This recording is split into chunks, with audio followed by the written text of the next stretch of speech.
Bonjour ou bonsoir, où que vous soyez. Bienvenue et merci d'être venu à la journée d'aujourd'hui pour la présentation des conclusions de résultats finales de projet RISE, la résilience dans le Sahel.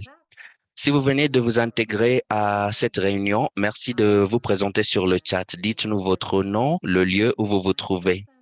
Je vais commencer à me présenter. Maya Person, je suis responsable gestion de communication, de connaissances et communication chez Save the Children et je soutiens les activités IDEAL et les prix qu'ils octroient. Et l'un de ces prix, c'est les présentateurs d'aujourd'hui. Cette réunion est en anglais et en français. Nous avons aussi l'interprétation simultanée offerte en français et pour avoir accès à l'interprétation, cliquez sur le globe au bas de votre écran Zoom, ce qui est intitulé Interprétation. Cliquez sur ce globe et sélectionnez Français si vous êtes francophone. Si vous voulez rester sur le canal anglais, cliquez aussi sur Anglais. Tout le monde doit choisir une langue. Après avoir sélectionné votre langue, vous pouvez sélectionner de couper l'audio original ou vous pouvez le laisser à un volume beaucoup plus réduit au fond. Encore une fois, je vous invite à sélectionner votre langue de préférence, anglais ou français. Pour celles et ceux qui souhaitent écouter en anglais, il faut sélectionner anglais. Ça va rendre possible l'interprétation du français vers l'anglais si jamais il y aura des gens qui vont s'exprimer en français. Voilà. En plus d'écouter en français, vous pouvez aussi voir les présentations en français. Et pour ce faire, allez en bas à droite où ça vous dit vue ou voir. Cliquez sur voir et vous pouvez choisir de voir soit mon écran ou l'écran de mon collègue Matheson pour le français. Voilà l'option que vous avez. Vous pouvez sélectionner ces diapositives en français ou en anglais.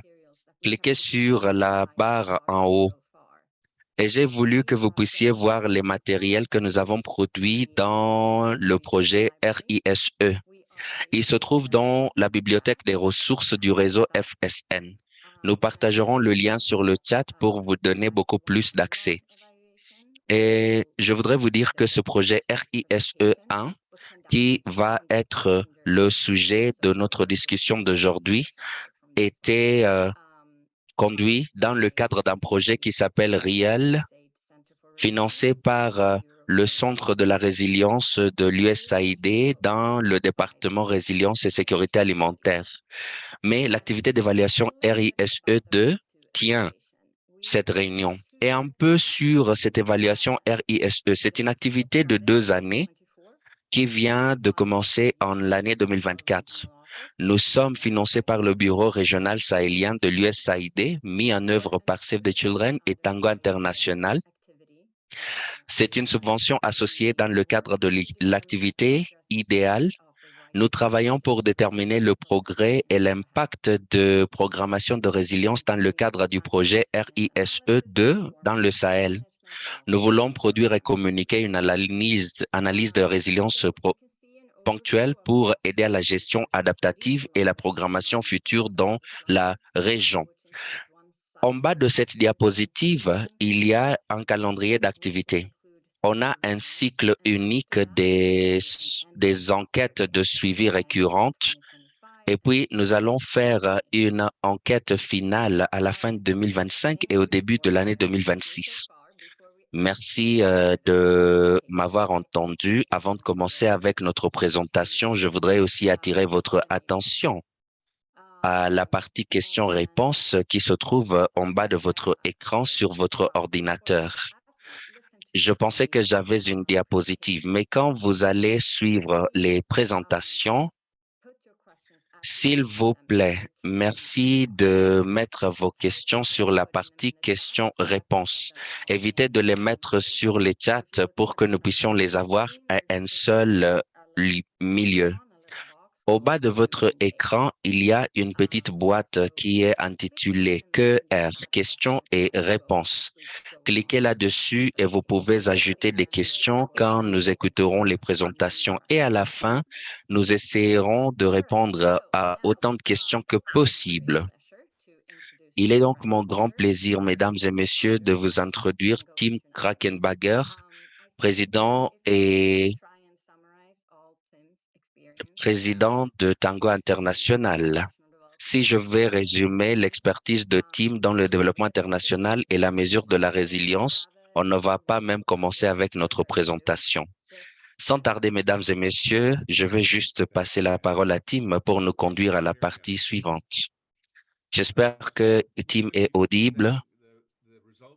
Nous allons présenter les résultats qui sont sortis de projet RISE. C'est un projet qui s'appelle Résilience dans le Sahel. C'est un projet mis en œuvre entre 2014 à 2019 avec pour but d'accroître la résilience face aux chocs pour les populations vulnérables dans les zones agro-pastorales et agricoles marginalisées en Afrique de l'Ouest. Et pour atteindre ce but, il y avait trois objectifs spécifiques. Primo, augmenter le bien-être économique à travers les opportunités économiques diversifiées, avec la production et le marketing intensifié, améliorer l'accès aux services financiers et augmenter l'accès aux infrastructures de marché. 2. Renforcer les institutions et la gouvernance à travers une meilleure gestion des ressources naturelles, gestion des risques et des catastrophes, renforcer les systèmes de gestion de conflits et puis renforcer les capacités des gouvernements et ainsi que la coordination. 3. Améliorer le statut de la santé et de la nutrition à travers un accès accru à l'eau potable, les pratiques sanitaires et nutritionnelles améliorées, y compris pour les mères et les enfants, améliorer la planification familiale et les meilleures pratiques d'assainissement. Au même moment, il y avait les projets de sécurité alimentaire pour mettre en œuvre les interventions de sauver des vies dans ce même lieu de mise en œuvre. Les deux projets ont été fusionnés par BHA et cela s'est fait en juin 2020. Cette présentation essaie de documenter les principales conclusions qui ressortent de l'enquête finale qui s'est tenue en octobre et septembre 2020, faisant partie de l'évaluation d'impact du projet. Nous avons échantillonné 1754 ménages résidant dans 88 villages. Il y avait les composantes quantitatives et qualitatives. C'était une enquête des données de panel. On a collecté les données des mêmes ménages qui ont participé à l'enquête de mi-parcours. Si vous êtes là avec nous depuis longtemps, l'enquête de base et l'enquête de mi-parcours n'ont pas utilisé les données de panel. On a recueilli les données dans les mêmes villages, mais non pas les mêmes ménages. Mais on a voulu que cette évaluation de mi-parcours et l'enquête finale utilisent les mêmes ménages parce que nous voulions mesurer le changement dans la résilience qui se poursuivait dans ces ménages. L'un des problèmes auxquels cette enquête a été exposée, c'était la pandémie COVID-19. Et avec les mesures barrières et la difficulté de se transporter à des zones, il y avait aussi les chocs climatiques et les chocs de conflit dans les mêmes zones. Et on n'a pas pu atteindre les 100 villages qui étaient impliqués dans l'enquête initiale. On a pu atteindre 88. C'est la raison pour laquelle la taille de l'échantillon a un peu rétréci. Diapositive suivante. Cette diapositive essaie de vous démontrer que lors de l'enquête initiale et l'enquête de mi-parcours, on avait les opérations normales où il y avait très peu de chocs dans ces ménages. Mais à partir de l'enquête de mi-parcours, on a eu de multiples chocs dans l'environnement. Et c'est la période où on a fait l'évaluation. Ces chocs ont perturbé nos interventions et ont rendu difficile même la mise en place de filets de sécurité sociaux pour atteindre les acteurs dans la plupart de ces zones de mise en œuvre du projet. Nous mesurons la résilience en deux termes. D'abord, la résilience réalisée. C'est un indicateur d'objectif ex ante qui va documenter le trajectoire de la sécurité alimentaire lors de la période du choc. On a mesuré le changement total de la sécurité alimentaire entre l'enquête de mi-parcours et l'enquête finale. On a aussi voulu entendre des ménages de leur capacité de pouvoir se redresser d'une série spécifique des chocs qui se sont produits lors de cette période. Il y a un indicateur d'expérience qui nous permet de comprendre ou d'entendre des ménages s'ils se sont rétablis après les chocs. On a donc aussi mesuré la perception des ménages de pouvoir se redresser de ces chocs. Voilà le cadre de Tango que nous avons utilisé. La sécurité alimentaire avant le choc, le contexte avant que le projet ne commence à être mis en œuvre, les facteurs de choc et de stress, les différentes capacités auxquelles les gens se comptent pour pouvoir redresser à ces problèmes et atténuer à ces chocs et stress. On combine ces différentes stratégies d'adaptation et si ces stratégies réussissent, il y aurait une amélioration de la sécurité alimentaire ou sinon, on va voir un effondrement où les choses vont aller et empirer. Voilà la manière dont nous avons pu mesurer la résilience au fil des années. La principale technique que nous avons utilisée pour comprendre aussi les interventions de renforcement de la résilience mises en œuvre dans le RISE 1, c'est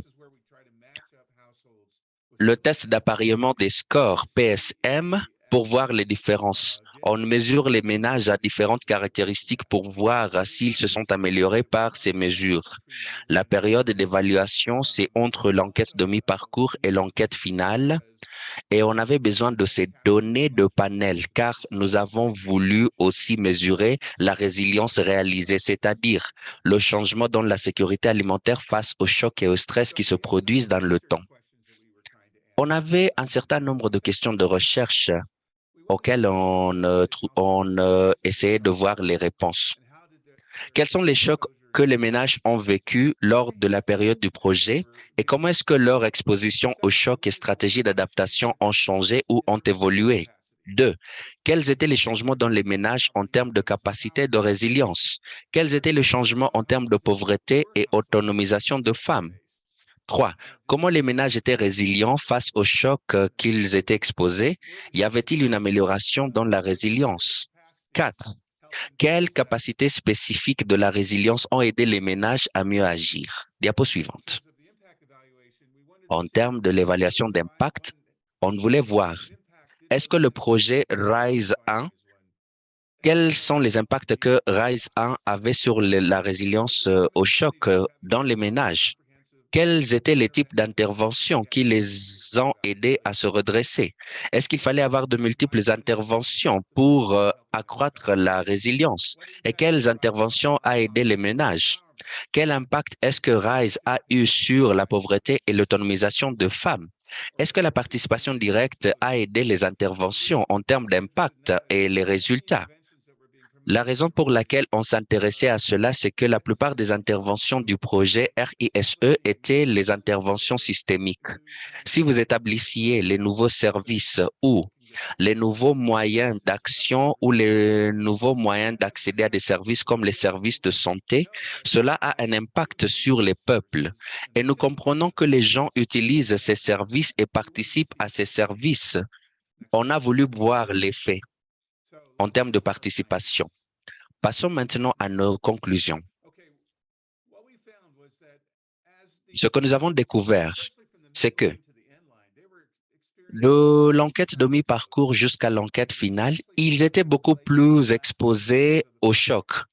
Et on a eu une escalade dans les récentes années qui a mis les ménages à une crise sans précédent.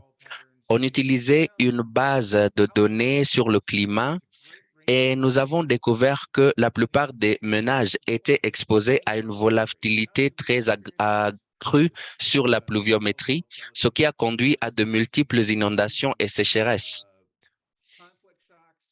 Et il y avait aussi les chocs liés au conflit Ajoutez à cela la pandémie COVID-19. Ces choses ont coïncidé au même moment et ils vivaient dans un environnement difficile.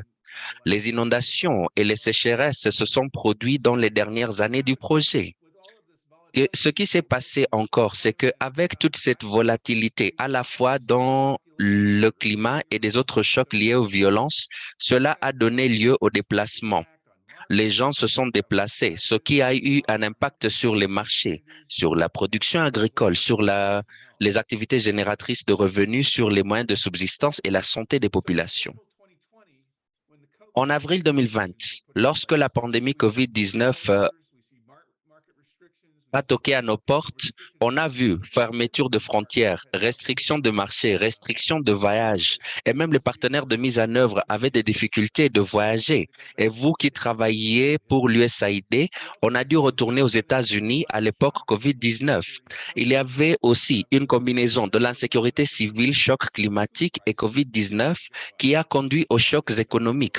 On a eu une augmentation des prix des denrées alimentaires, une augmentation du chômage, et il était très difficile de donner l'aide humanitaire dans les zones bloquées ou reculées. Un grand nombre de ménages a commencé aussi à documenter les maladies et les morts, surtout au Burkina Faso, ce qui a indiqué que ces chocs multiples à l'époque ont eu un impact très sérieux sur le bien-être des ménages. Et non seulement le déplacement et l'insécurité civique, on a vu l'arrivée de la chenille légionnaire d'automne qui a envahi les cultures, ce qui a affecté la production agricole. Et voilà donc les différents chocs que nous avons pu voir. L'une des choses que la pandémie COVID-19 a fait, c'est que la pandémie a perturbé les activités. On n'avait pas beaucoup d'activités économiques qui se poursuivaient. Il n'y avait pas de déplacement entre les frontières. Il y avait les restrictions dans les déplacements. Les marchés étaient fermés. Et on a vu une augmentation des prix des denrées alimentaires, la perturbation des marchés agricoles et marchés de bétail, ce qui a impacté les moyens de subsistance des ménages. Très peu de ménages ont rapporté qu'ils ont eu l'aide du gouvernement ou des autorités. Et il y avait très peu de mesures pour protéger ces ménages. À part ces chocs climatiques auxquels les populations étaient exposées, on a aussi vu une augmentation dans les violences. Toutes ces mesures restrictives et les mesures barrières, ainsi que les politiques mises en place par les autorités gouvernementales, ont augmenté aussi le coût de carburant, de gaz. La fermeture de marchés a rendu difficile l'accès aux moyens de subsistance pour les peuples. Diapo suivante. Alors, l'intensification de ces chocs a occasionné la mise en place des stratégies d'adaptation. Et la première, c'était la vente de bétail. 2 tiers des ménages se débarrassaient des bétails pour pouvoir survivre. Les autres recevaient l'argent des amis, des proches. Ils ont réduit la consommation alimentaire. Ils ont changé leurs sources d'aliments. Ils ont utilisé leurs épargnes. Ils se sont migrés et aussi ils ont fait les emprunts.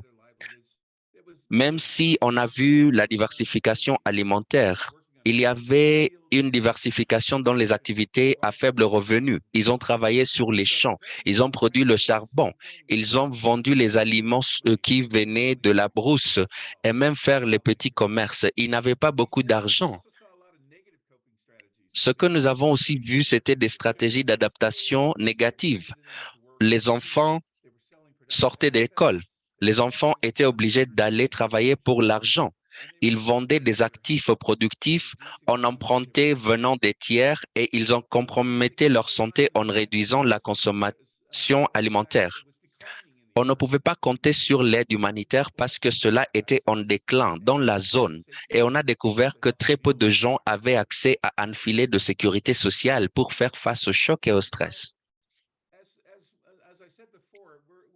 Comme j'ai dit, nous sommes très intéressés à des capacités de résilience utilisées par les peuples pour faire face aux chocs auxquels ils sont exposés. Il y a ces 3 catégories: capacité d'absorption, capacité d'adaptation et capacité de transformation. Sur chacun de ces piliers, il y a les composantes que nous analysons en détail pour voir si ces choses avaient une influence sur la capacité des personnes à gérer les chocs et à être beaucoup plus résilients. Et on regarde le capital social, l'appropriation des actifs. Est-ce qu'on avait les filets de sécurité informels? Quels étaient les types d'assurances qu'ils avaient? Est-ce qu'ils avaient des mesures d'atténuation des conflits? Les gens étaient-ils engagés dans des autres opportunités d'emploi? Y avait-il accès aux services financiers? Est-ce qu'ils étaient exposés à de nouvelles informations pour mieux s'adapter? Est-ce qu'il y avait un accès amélioré au marché? Est-ce qu'il y avait un meilleur accès aux services? Est-ce qu'il y avait une meilleure gestion des ressources naturelles? Quels étaient les filets de sécurité formels qui existaient?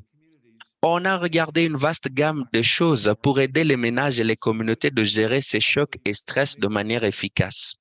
Et on a voulu voir lesquels ont fait une grande différence.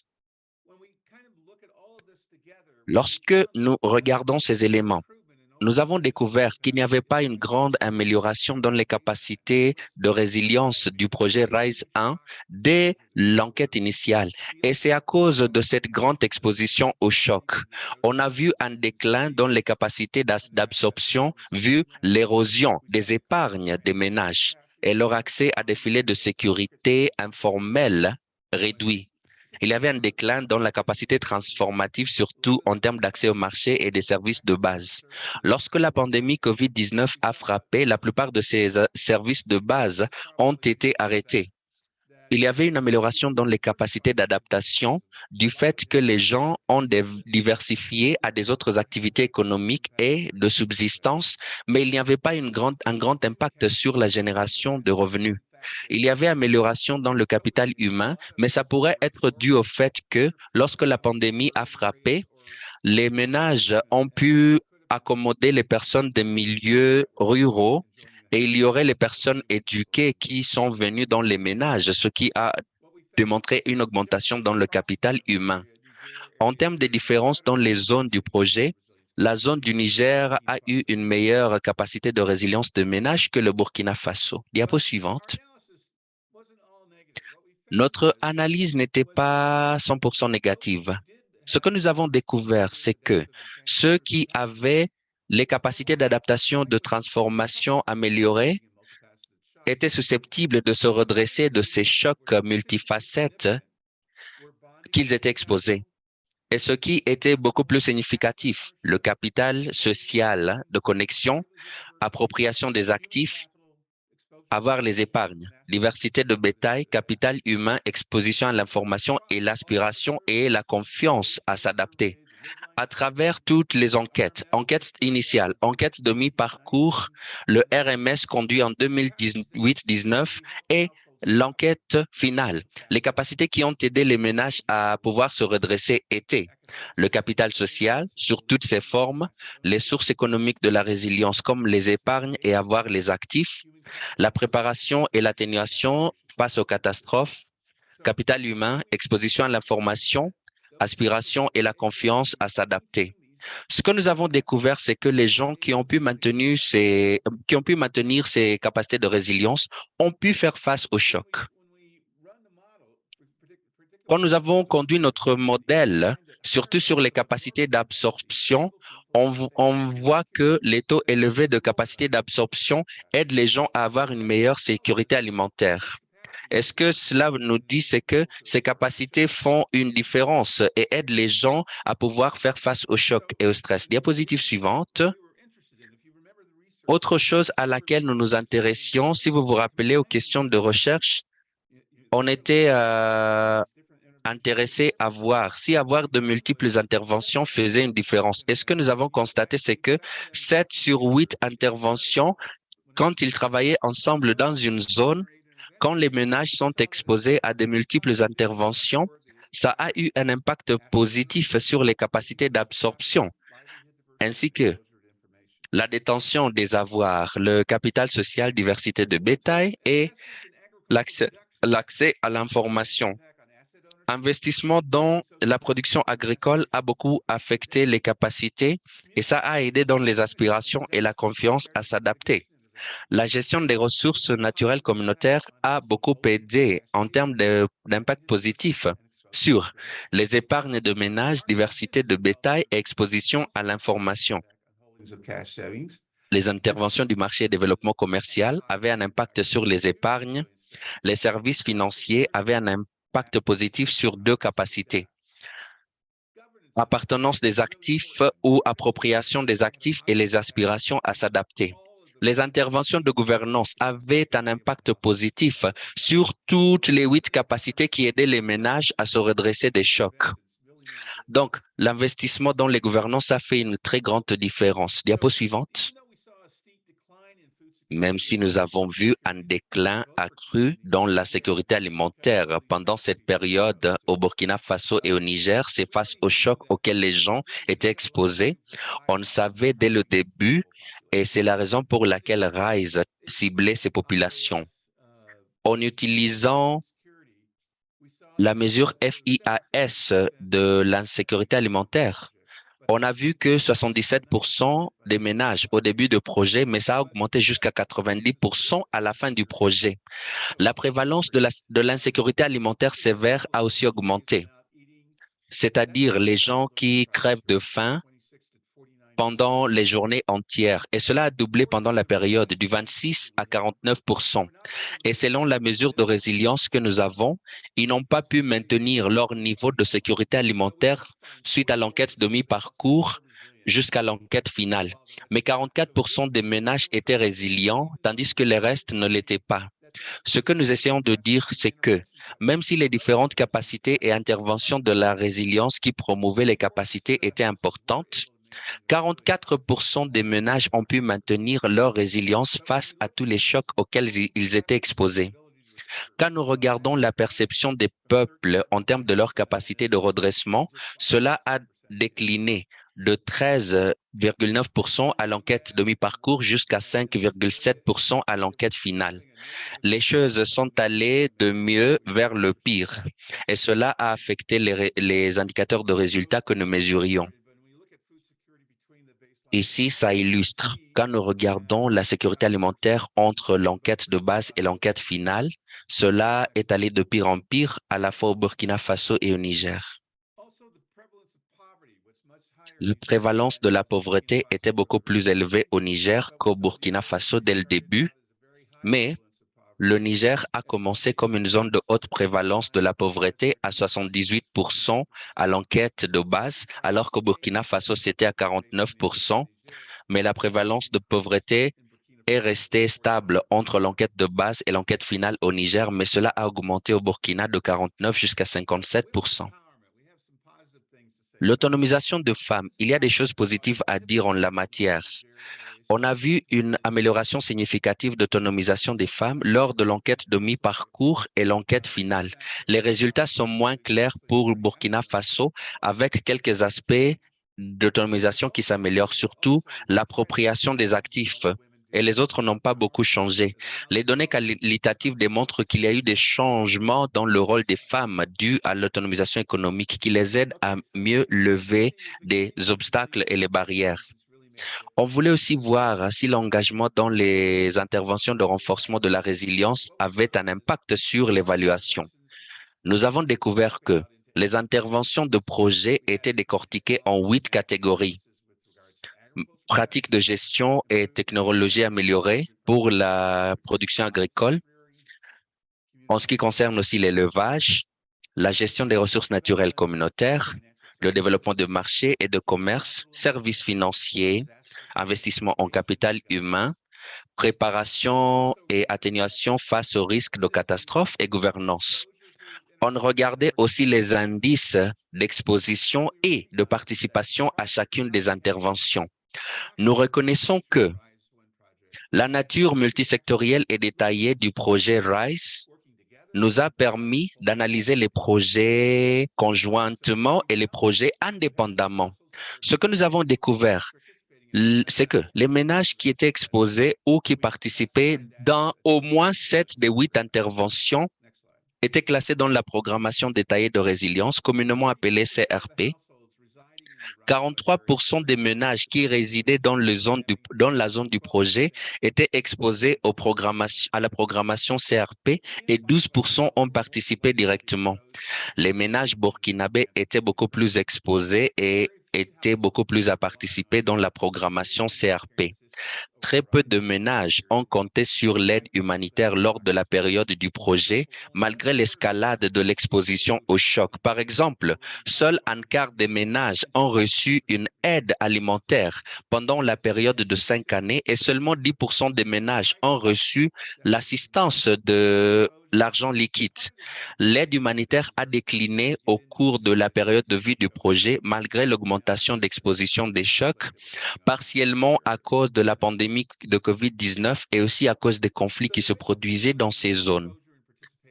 La manière dont nous analysons l'exposition et la participation à la programmation détaillée de la résilience ou la CRP, on a analysé si un ménage était exposé à ces interventions.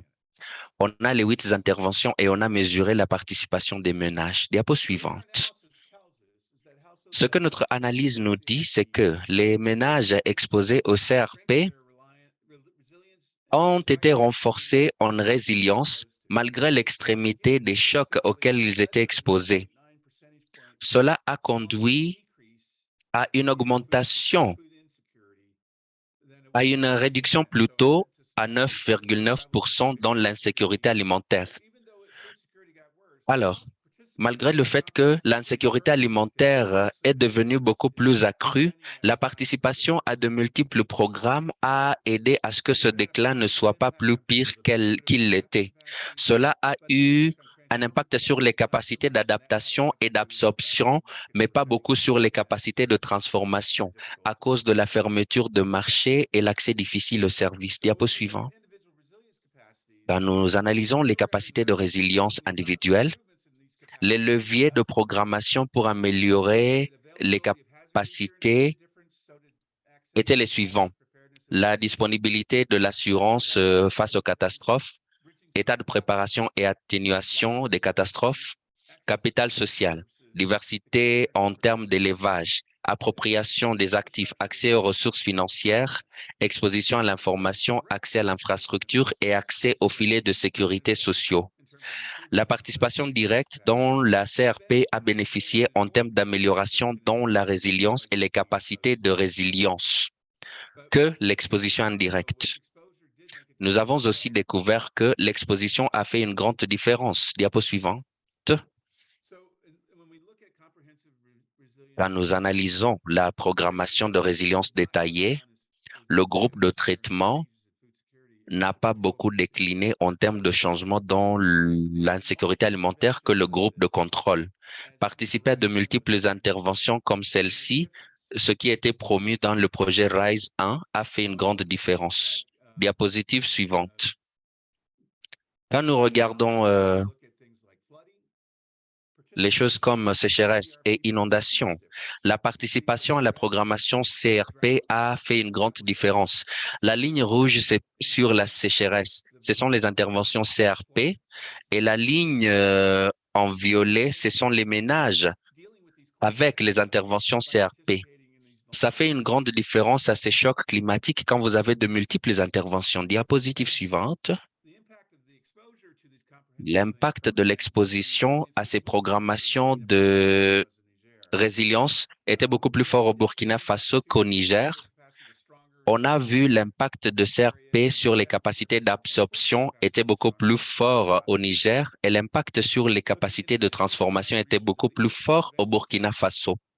Quand nous regardons la contribution des 8 ensembles d'interventions, 4 avaient des impacts clairs et positifs sur la résilience et les capacités de résilience, notamment la gouvernance, le capital humain. L'investissement en capital humain fait une différence. L'atténuation et l'état de préparation face aux catastrophes a un impact grand sur les capacités d'absorption. Mais l'accès aux services financiers, c'est le plus grand. L'intervention des services financiers avait l'impact le plus fort sur la résilience que de ces 4 que nous venons de citer. Alors, malgré le fait que l'exposition des ménages à la CRP n'avait pas d'impact significatif sur la pauvreté, mais ça a boosté l'appropriation ou l'appartenance des ménages sur les produits agricoles, le bétail et la terre. Les services financiers et la préparation et l'atténuation face aux catastrophes ont eu un impact sur la pauvreté. L'exposition à la CRP n'avait pas beaucoup d'impact sur l'autonomisation des femmes, mais quelques interventions ont enregistré un impact positif. Les interventions avaient un impact positif clair et le développement des marchés et des commerces et des services financiers ont renforcé la prise de décision des femmes et aussi leur capacité de pouvoir détenir les actifs. Quels sont les impacts sur les programmes? D'abord, l'intersection HDP, Humanitaire Développement P, est cruciale pour la programmation à la résilience. Même si nous avons essayé d'avoir que les activités de développement aident à des activités de résilience, parfois l'environnement de choc peut être très fort, très puissant, très grand, que nous devons avoir un moyen de protéger ces investissements. Et c'est la raison pour laquelle le filet de sécurité humanitaire entre en jeu. Et quand un conflit augmente dans une zone, surtout le terrorisme, les choses deviennent pires. Il faut se concentrer sur la paix pour nous assurer que nous ne perdions pas tous nos investissements. Alors, ces réponses de choc et même les filets de sécurité seront critiques dans ces deux pays. Malheureusement, il n'y avait pas une très grande réponse au choc disponible pour ces ménages, malgré le fait qu'ils étaient exposés à ces chocs. Nous comprenons que la programmation globale sur la résilience optimise l'impact de la résilience. Et ceux qui ont conçu le projet RISE 1 et RISE 2 étaient sur la bonne voie. Il était bien de séquencer les interventions car c'est une combinaison des interventions qui fait la grande différence. Nous savons que la participation dans les interventions fait une grande différence que juste être exposé. Et ce qui est important pour aller de l'avant, c'est que à tout moyen ou à tout moment où nous pouvons encourager les ménages à participer à ces changements systémiques, ça aura une très grande différence à augmenter la résilience de ces mêmes ménages. Les interventions focalisées sur la gouvernance, sur le capital humain, sur la préparation face aux catastrophes et atténuation ainsi que l'accès aux services financiers auront un impact fort sur la résilience et les capacités de résilience. Et ce sont ces choses qui resteront critiques aux investissements que nous faisons dans le Sahel. Alors, il y a des preuves solides dans notre étude que ces interventions sont importantes pour avoir la résilience face au choc dans la zone de mise en œuvre du projet RISE 1 et ils resteront les mêmes dans le projet RISE 2. Nous savons que une attention au ciblage et l'analyse de genre est critique pour renforcer les impacts positifs et éviter les impacts négatifs sur les interventions d'autonomisation de femmes. Et le ciblage et l'analyse de genre a fait une grande différence. Impliquer les femmes dans la gouvernance et le développement de systèmes de marché fait une différence dans l'autonomisation des femmes. Nous savons aussi que les choses sont devenues pires. Vous qui allez assister à l'atelier en présentiel de RISE 2, vous allez constater que l'extrémisme violent a augmenté. Ce qu'on a découvert, c'est que 40% des ménages étaient exposés à une forme ou une autre de terrorisme dans l'année d'études et cela est devenu pire. C'est la raison pour laquelle les mesures d'atténuation de conflits, les initiatives de paix et aussi le suivi des possibles sources de conflits seront vitaux pour nous aider à anticiper si ces événements vont se produire et où ils se produiront. Nous savons que lorsque la violence a lieu, les communautés seront déplacées vers les autres communautés d'accueil. Et les communautés d'accueil reçoivent beaucoup de communautés déplacées. Et une ménage qui a 7 personnes a augmenté à avoir 15 personnes suite au déplacement, ce qui veut dire que vous ajoutez 8 bouches à nourrir. C'est la raison pour laquelle on a eu un déclin dans l'insécurité alimentaire. L'investissement dans la préparation et l'atténuation des catastrophes fait une différence, particulièrement lorsque nous savons que les inondations sont problématiques dans ces zones. Ce n'est pas seulement une sécheresse. Même si le Sahel est une zone qui est proie à la sécheresse, les inondations font aussi mettent encore les ménages en difficulté et il faut faire quelque chose en la matière. Diapositive suivante. Encore, j'insiste, les services financiers ont prouvé d'être un investissement critique que nous avons fait pour augmenter la résilience. On a vu un déclin au Burkina Faso lors du projet RISE 1 et c'était dû au fait d'augmentation de la violence au Burkina Faso qui rendait difficile les services financiers de pouvoir offrir leur paquet aux ménages cibles. Et c'est un effort que nous devons déployer pour aller de l'avant. Il est important d'avoir les données de panel pour voir si nous faisons une différence tout au long du projet.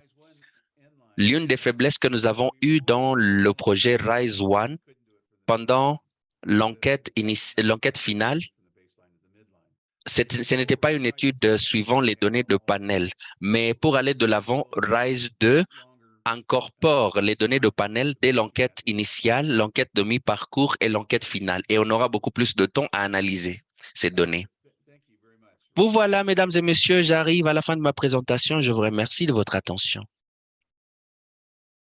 I'm here. Maya, vous êtes là? Oui, je suis là.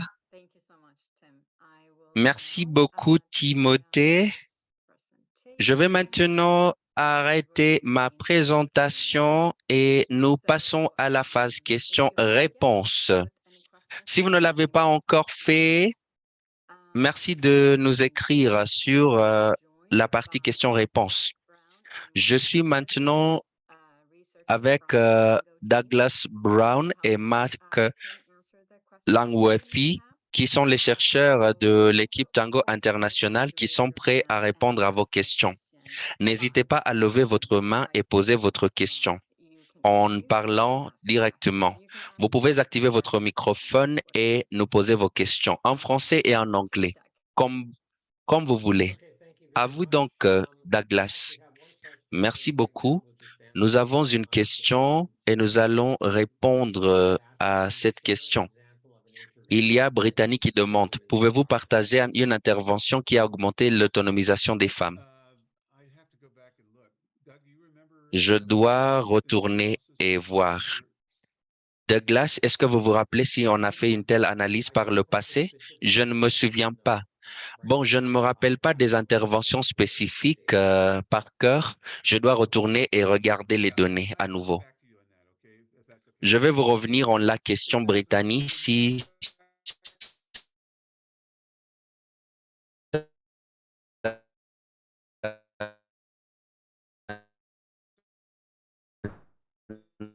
dérange pas. Vous allez sur le lien que Maya vous a partagé, vous allez voir dans les tableaux certaines des interventions qui ont eu lieu, qui ont été mises en œuvre sur la question de genre. Il y a une autre question que je vois. Comment est-ce que vous avez pu différencier les ménages qui ont participé versus les ménages qui étaient simplement exposés? Nous avons essayé de déterminer si les interventions. Bon, on avait des questions communautaires. On demandait aux participants à la communauté, étiez-vous exposé à une liste d'interventions que nous avions documentée? Et puis, on a demandé aux ménages, avez-vous participé à quelconque de ces interventions listées? Voilà la manière dont nous avons pu déterminer.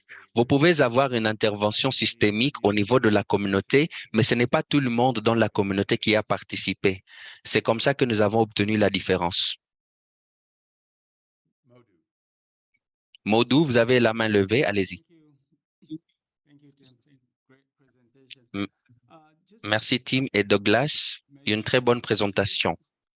Peut-être j'ai raté, mais il semblait que dans une des diapositives, est-ce que vous avez dit que l'exposition à la programmation CRP était moins au Burkina Faso? Bon, c'était beaucoup plus au Burkina Faso. Ah, d'accord. Très bien. Et vous dites que cela a eu un très grand impact sur la résilience et les impacts de la résilience. Merci. Il y a quelqu'un qui a posé la question. Pourquoi est-ce que 44% des ménages sont restés résilients et les restes n'ont pas pu être résilients? Bon, ça dépendait des capacités que les ménages avaient. Et les ménages ont compté sur ces capacités qu'elles avaient plutôt, et d'autres ménages n'avaient pas de même capacité. Alors, il faut se rappeler que les personnes ne commencent pas de niveau de base. Ce que les projets visaient faire, c'est de renforcer ses capacités. On voulait renforcer ses capacités, surtout pour les ménages qui n'en avaient pas. Alors, le projet a réussi à faire cela, mais il faut reconnaître qu'il y a une variation au niveau de la population. Et il y a des gens qui ont plus de capacités que d'autres et ils ont pu maintenir leur niveau de sécurité alimentaire. Mirk, vous avez la main levée, allez-y. Bon, de ma part, c'est juste un suivi. L'autre raison pour laquelle nous avons vu cette augmentation en résilience, c'est comme Tim a démontré.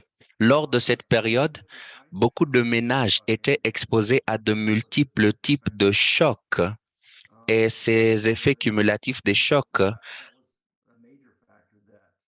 a été un grand facteur qui a conduit au déclin de la résilience dans certains ménages. Alors, ce n'était pas un très grand pourcentage, mais cela a été important.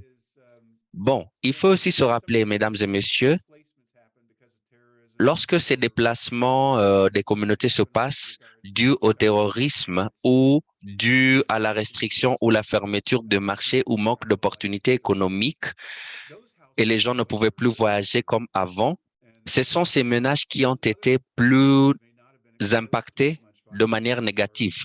Les autres villages n'ont pas été exposés à autant de violence ou à autant de chocs économiques. Il existe beaucoup de variabilité dans le projet RISE 1 et les zones d'intervention. Et il faut reconnaître, c'est comme ça que nous apprenons. Nous avons pu gérer la situation et les ménages qui n'ont pas pu gérer et comment nous pouvons venir à leur aide pour mieux avoir la gestion de ces activités. Henri-Paul Bolap, allez-y.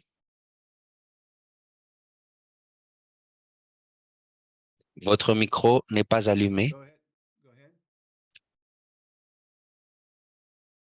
Henri Paul, you're on mute if you're trying to say something. Henri-Paul, si vous êtes là, il se connecte à son audio. Donc, Henri-Paul, allez-y, vous avez levé la main. Oui, on vous entend. Allez-y. Oui, on vous entend, Henri. Est-ce que vous nous entendez? Oui, non, on vous entend, Henri. Allez-y. Oui, on vous entend, Henri. On vous entend. Il pourrait écouter sur le mauvais canal. S'il écoute en français, mieux ça sera. On peut lui donner ses consignes. Henri, on vous entend. Quelqu'un peut lui envoyer un message, mesdames et messieurs, s'il vous plaît? Very sorry about that. Mes excuses. Je vais me connecter sur le bon canal. Est-ce que vous pouvez écrire sur le canal, sur le chat que Henri Paul peut écrire sa question? Henri Paul, nous vous entendons. Est-ce que vous nous entendez? Ma question était très simple. Vous avez mentionné la gouvernance et l'offre de services financiers et aussi l'investissement sur le développement des marchés. Alors, ma question est celle-ci. Quelle était la proportion des ménages qui étaient dans le projet RISE 1. Quels étaient les facteurs qui ont prouvé d'avoir une très grande réussite lors de votre évaluation? Bon, si vous vous rappelez de ma présentation, j'ai cité la gouvernance. Sur toutes les capacités, c'est la gouvernance qui a eu l'impact le plus positif, ainsi que les services financiers. Alors, lorsque les personnes ont le sentiment qu'ils participent plus et ils peuvent entendre leur voix à travers les comités villageoises ou les associations villageoises d'épargne-crédit et les instances de gouvernement, il y a une amélioration dans la prestation de services et la capacité de résilience. Et je crois, si un projet se concentre sur la gouvernance, ça fait une grande différence. Les services financiers, avoir les ressources pour diversifier vos moyens de subsistance afin d'investir à avoir beaucoup plus d'actifs, par exemple le bétail, ça fait une grande différence. Et nous avons vu cela comme une différence. Et le développement de systèmes de marché, c'est un changement systémique qui se poursuit et ça permet aux gens d'avoir un meilleur accès non seulement sur les opportunités d'augmentation de revenus, mais aussi d'achat des produits qu'ils peuvent aussi revendre pour améliorer leurs moyens d'existence. Et ça fait une très grande différence pour la vie des communautés. Alors, il y a une question en français. Oh, you broke up there, Doug. What did you say? Yeah, I understand. What? Yes, I was going to give him the question in English. I've already translated. Alors, Douglas va revenir. Est-ce que vous pouvez revenir sur les constats en termes d'accessibilité des services financiers? Bon, Alassane voudrait que vous puissiez revenir sur les constats en termes d'accessibilité aux services financiers. Bon, on n'a pas de diapositives, je ne peux pas y revenir, mais ce que je peux dire, la personne souhaite que vous puissiez revenir sur ces constats. Ce que nous avons découvert, mesdames et messieurs, c'est que l'accessibilité aux services financiers a eu un très grand impact sur les capacités de résilience et la résilience même, dans le sens que les ménages pourraient gérer les chocs et les stress dans le temps. Et ce qui est important et critique sur cela, c'est que quand les gens ont accès à des services financiers, ils peuvent diversifier leurs moyens de subsistance beaucoup plus facilement. Ils peuvent investir dans les actifs qui les aident à mieux gérer les chocs et ils peuvent être beaucoup plus adaptatifs dans leur approche à faire face aux chocs et au stress. Le problème qui survient, c'est que lorsque le conflit arrive, lorsque les services financiers sont fermés, comme on a constaté au Burkina Faso, lorsque le conflit a augmenté, l'accès aux services financiers est devenu difficile. Et nous voulons nous assurer que lorsque nous traitons les problèmes dans cet environnement de choc, nous ne perdons pas ces ménages. Et la gouvernance a été aussi affectée négativement par les actes de terrorisme et d'extrémisme violent. Et les services deviennent beaucoup plus pires car les agents gouvernementaux ne vont pas rester dans une zone. Et ça rend difficile l'accès aux écoles, l'accès aux établissements sanitaires, l'accès aux autres services de base. Ces choses réduisent dans un contexte de conflit. Les choses qui ont eu le plus grand impact étaient aussi celles qui étaient le plus affectées négativement lorsque le conflit augmentait. Tim, il y a un nombre de questions qui sont liées. Vous avez fait référence à l'impact positif des interventions de gouvernance. Pouvez-vous nous partager davantage de détails? Alors, quel type d'interventions de gouvernance ont été évaluées? À quel niveau? Communautaire, étatique? Nous, on faisait l'évaluation au niveau communautaire. Et ce sont les comités villageoises de développement qui s'inséraient à des structures de gouvernement locales locales pour faire entendre la voix de ces communautés, pour faire exprimer les besoins des peuples et aussi offrir les services conséquents. C'est cette interconnexion entre les autorités locales et les comités villageoises de développement. Et quand les femmes ont une voix forte sur ces comités villageois, on pourrait avoir beaucoup plus de services appropriés offerts aux femmes. Voilà ce à quoi nous parlons. Alors, je vais aussi intervenir. En ce qui concerne les conclusions autour des interventions, dans un nombre d'études que nous avons conduites en Afrique de l'Est, nous avons eu des mêmes constats, ce qui veut dire que les capacités de résilience de ménages qui sont importantes pour aider les ménages à se redresser des chocs, c'est l'accès aux épargnes. Et ce que nous découvrons aussi, c'est que les impacts des interventions financières ont aidé à renforcer ces mêmes capacités de résilience. Et ils ont des impacts très forts. Et c'est un constat général que nous découvrons, non seulement dans le projet RISE, mais aussi dans d'autres contextes et dans d'autres régions que nous avons fait des études similaires. Autre question. En examinant la conception du projet RISE-2, pensez-vous que les changements introduits dans la conception sont cohérents avec les résultats finaux? Oui. Il y a un certain nombre d'éléments dans le projet RISE-2 qui peuvent profiter des résultats qui sont ressortis du projet RISE-1. Par exemple, la gouvernance est fortement insistée, ainsi que la question d'accès aux services financiers et l'autonomisation des femmes et des jeunes. Je pense qu'il y a beaucoup de choses qui sont dans le RISE-2 qui auront des avantages. Mais une chose qui m'inquiète, c'est l'accès à des filets de sécurité.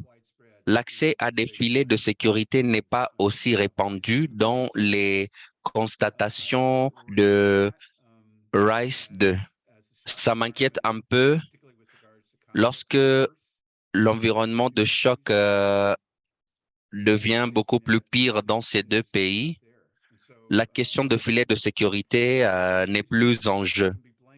Et une partie de ces raisons, ça ne peut pas être blâmé au projet.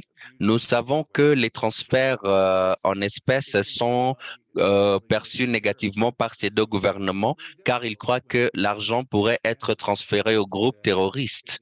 Et donc, les transferts monétaires pourraient aider les ménages à traiter de cette question. Je crois qu'il y a une main levée quelque part.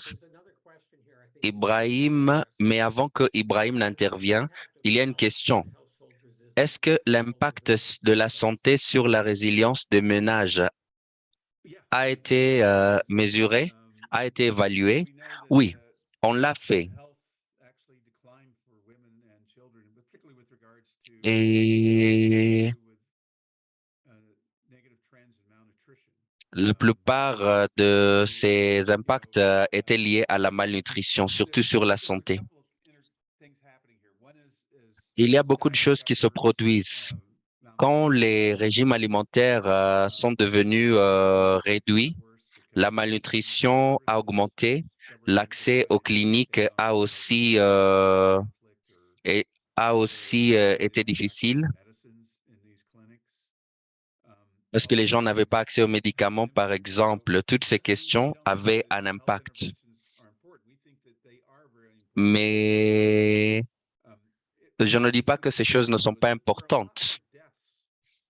C'est que il y avait beaucoup plus de décès dans les ménages et la plupart de ces décès étaient dus aux maladies auxquelles les personnes étaient exposées. Quand vous avez ces différents chocs qui vous frappent, et les gens essaient de faire face à ces chocs et l'insécurité alimentaire augmente et l'accès à des services de santé devient difficile. Il y aura beaucoup plus de maladies et de décès. Nous avons documenté beaucoup de décès au niveau de ménages, plus qu'on avait pensé découvrir.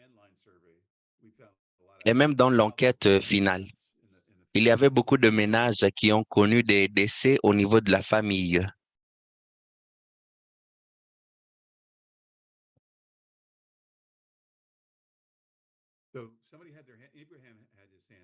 Il y avait Ibrahim qui avait levé sa main. Ibrahim, allez-y. Ibrahim Zamanala, on ne sait pas, on attend. Oui, on vous entend. Allez-y, Ibrahim. Ibrahim, on vous entend. Ma question est sur le séquençage des interventions. De votre analyse, est-ce que c'était un facteur déterminant que l'ordre d'effectuer les activités compte? Avez-vous des exemples d'une combinaison des interventions réussies? Merci. En fait, si vous vous rappelez, dans ma présentation, nous avons parlé de comment certaines interventions qui étaient mises en œuvre ensemble ont eu un impact positif. Et 7 sur les 8 interventions qui ont été mises en œuvre ensemble ont fait une très grande différence. Et le séquençage était très important.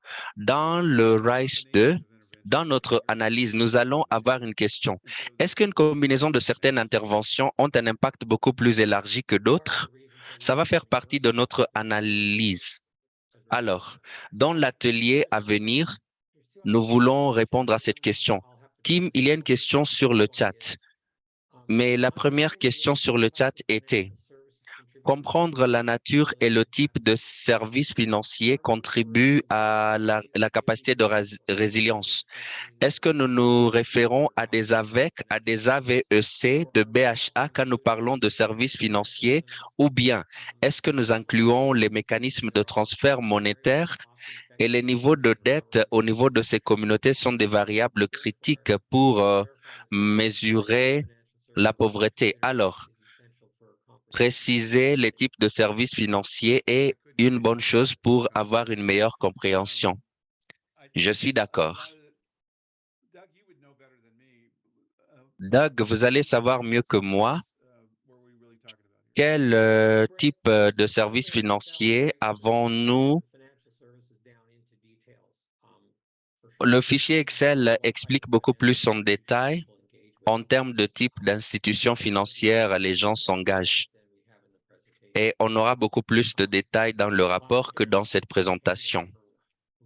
Je ne me rappelle pas par cœur le type d'engagement. C'était des AVEC, les AVEC, les associations villageoises d'épargne crédit. En termes des activités financières, c'était des AVEC et aussi l'accès aux institutions de microfinance à travers les associations villageoises d'épargne crédit. Nous pouvons vous donner une analyse beaucoup plus approfondie. Il y a une question qui a été posée en français. Dans le cadre de la politique de développement, les États mettent l'accès sur la mise en place des coopératives qui sont des organisations professionnelles. Comment avez-vous évalué la gouvernance au sein des coopératives? C'est une question de Bruno Ouedraogo. Bon, vous saviez. Doug, vous pouvez nous aider. Bon, nous ne nous sommes pas concentrés sur les coopératives ou la gestion des institutions financières. Nous nous sommes concentrés beaucoup plus de comment les gens se sont engagés avec ces institutions. Alors, dans ces ateliers, S'il y a ces questions de la gestion des coopératives ou les institutions de microfinance, nous pouvons avoir notre enquête qualitative analysant ces questions. Petro Bonometti a posé la question sur les AVEC et le monsieur ou la madame avait sa main levée. Bon, Petra avait sa main levée. Merci pour la présentation et je voudrais éclaircir sur ma question. Je travaille avec le PAM. On est les agents de mise en œuvre et nous avons aussi conduit une analyse sur l'impact de nos programmes de résilience intégrés. Et l'une des leçons qui est ressortie, c'est que dans les analyses récentes,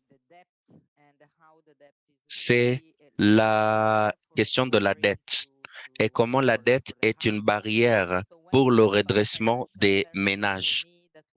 Et quand nous parlons des services financiers, il serait important de comprendre comment nous pouvons avoir un impact et intervenir de façon positive aux services financiers. Ce qui veut dire que les ménages sont mieux équipés à gérer leurs ressources financières sans encourir un endettement insoutenable. Les AVEC, les mécanismes communautaires, les initiatives d'inclusion financière, ce sont des choses qui sont évaluées positivement. Mais au niveau du crédit, les services microcrédits, peut-être il y a un seuil ou une manœuvre pour faire une analyse approfondie de RISE 1, s'il n'y a pas encore de précision. Mais pour moi, il serait intéressant de comprendre comment nous pouvons mieux améliorer ces interventions. À vous la parole. Merci. Merci beaucoup, Petra. C'est un bon point. Les autres études que nous avons menées dans des autres zones du monde, on a analysé la question d'endettement. C'est un problème majeur. La plupart des ménages, quand vous voyez leur maison, ils ont beaucoup d'actifs, mais si vous analysez un peu plus en profondeur, vous trouvez qu'ils sont beaucoup plus endettés. Et c'est une question très importante. Et pour continuer avec une question de suivi, il vaut mieux d'insister que le projet RISE 1 et le projet RISE 2 a des composantes qualitatives et quantitatives. Et cette question sur l'endettement, nous pouvons la traiter sur la composante qualitative. C'est une question assez critique qui doit être inclue dans notre analyse qualitative. Il y a plusieurs formes et caractéristiques d'endettement et beaucoup des effets. Alors,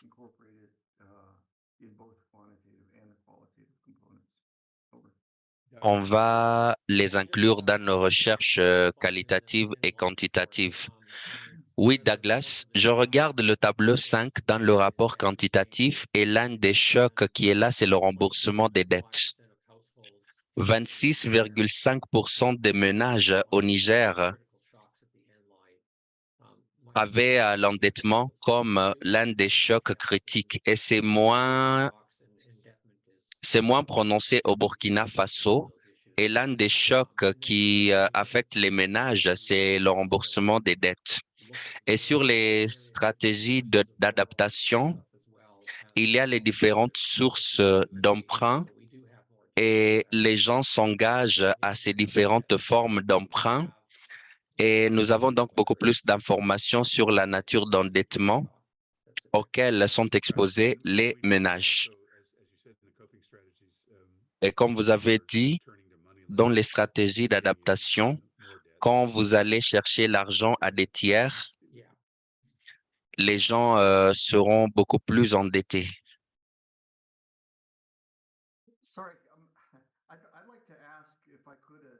J'ai une question. Si je peux avoir une question de suivi à Bruno Ouedraogo, parce qu'il a parlé des coopératives. Et la question à Bruno est celle-ci. Est-ce que vous pouvez nous donner beaucoup plus de descriptions ou d'éclaircissements de ce que ces coopératives sont, de ce qu'elles font? Sont-elles, ces coopératives, sont-elles organisées autour des activités économiques où ils font la négociation collective des produits agricoles? Ils sont sous quelle forme? Est-ce que vous pouvez nous dire de quelle coopérative s'agit-il? Quelle est leur forme et structure? Vous avez la parole.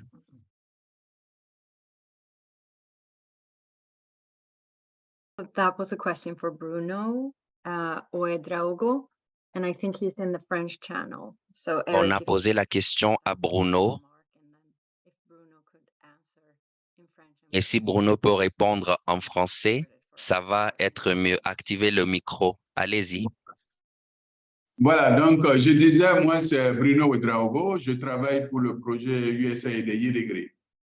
Il faut dire que au niveau de, nous travaillons sur 3 chaînes de valeur, notamment les petits ruminants, la volaille et le niébé, mais pour permettre aux producteurs d'avoir plus d'opportunités, les producteurs sont organisés sous forme de coopératives, ce qui facilite quand même leur possibilité d'avoir accès aux intrants, d'avoir accès aux services financiers, et d'avoir accès, de vendre collectivement leur production, etc. Donc, pour nous, ça reste vraiment une organisation assez importante parce que pour donner un peu plus de force à ces coopératives, elles ont mis en place quand même un certain nombre de comités qui leur permettent de travailler. Donc, aujourd'hui, nous avons constaté que beaucoup de choses sont faites au niveau des coopératives et certainement leur impact sur les ménages aussi se font sentir parce que les coopératives sont organisées de 2 ou 3 niveaux. Au niveau des villages, nous avons les coopératives simplifiées au niveau des villages avec au maximum 25 personnes. Et chaque coopérative maintenant est s'unit en plusieurs coopératives au niveau d'une commune s'unissent pour créer une coopérative provinciale et plusieurs coopératives au niveau du village s'unissent pour créer la coopérative régionale ou communale ou départementale. Et tout ça, ce sont des entités qui mènent des activités économiques. Et pour qu'elles soient durables, il faut quand même que ces coopératives aient plus de gouvernance en leur sein. Et c'est dans ce volet-là que nous travaillons et nous avons quand même constaté beaucoup de changements au sein des producteurs pour tout ce qui est accès aux intrants, pour tout ce qui est accès pour vendre même leurs produits et même accès aux services financiers. Et dans ce cadre-là, nous travaillons vraiment en étroite collaboration avec Catalyze qui facilite l'accès des produits et des produits financiers. Et nous pensons que pour le moment, pour faciliter l'accès, la bonne gouvernance au niveau des organisations, il est bien pour nous que nous puissions travailler avec les entités que les États encouragent en réalité à faire émerger, notamment les coopératives et les différentes fédérations. Voilà. Merci. Yeah, thanks. That's very helpful. Merci beaucoup, Ouedraogo. Ça, c'est très, très utile. Je crois que lorsque nous finalisons la conception de projet RISE2 et la finalisation de nos outils de recherche, nous allons nous assurer que nous prenons en compte les informations détaillées sur les coopératives. Et en termes de coopératives professionnelles, il se réfère à des coopératives agricoles. Alors, cela rend beaucoup plus clair. Il y a aussi un certain nombre de questions qui ont été posées sur le chat et qui m'ont échappé, et ce sont similaires. Je vais essayer de les reformuler comme une seule question. Existe-t-il des recommandations spécifiques qui peuvent être considérées pour augmenter l'impact des interventions de résilience dans ces 2 pays? Et l'autre personne regarde les recommandations programmatiques qui doivent être considérées. À vous, Timothée. Bon, J'en suis pas sûr en général si nous avons parlé des différentes interventions qui font une différence. Peut-être ils souhaitent que vous puissiez les reformuler ou vous pouvez mettre en exergue les recommandations importantes qui sont appropriées. Je vais intervenir et je peux vous donner mon interprétation de cette question. Deux choses importantes. Premièrement, ces conclusions insistent sur l'intégration des interventions séquencées. Alors, certaines interventions venant de ces recherches, 4 interventions ont été découvertes comme être très importantes. Accès aux services financiers, capital humain, gouvernance, accès aux services financiers, capital humain et préparation et atténuation des catastrophes. La chose la plus importante, c'est la nécessité d'aide humanitaire. L'aide humanitaire, ça peut aider à protéger les investissements des ménages et renforcer les capacités des ménages. Et l'autonomisation de femmes, nous devons nous assurer que l'autonomisation des femmes continue. C'est une grande composante de projet RISE 2. Et les choses qui sont insistées dans le RISE 2, ce sont les choses qui ont fait une différence dans le projet RISE 1. Alors, si vous avez un environnement d'opération difficile, il est un peu dur de mettre en œuvre des choses qui font la plus grande différence. Ça va toujours être problématique. Vous allez avoir quelques complications dans l'environnement et ça rend difficile d'avoir les investissements de bonne gouvernance. Ça rend difficile le maintien des services financiers. Il faut prendre ça en compte. Vous travaillez dans un des environnements les plus durs au monde et le fait que vous témoignez un progrès, c'est une bonne chose.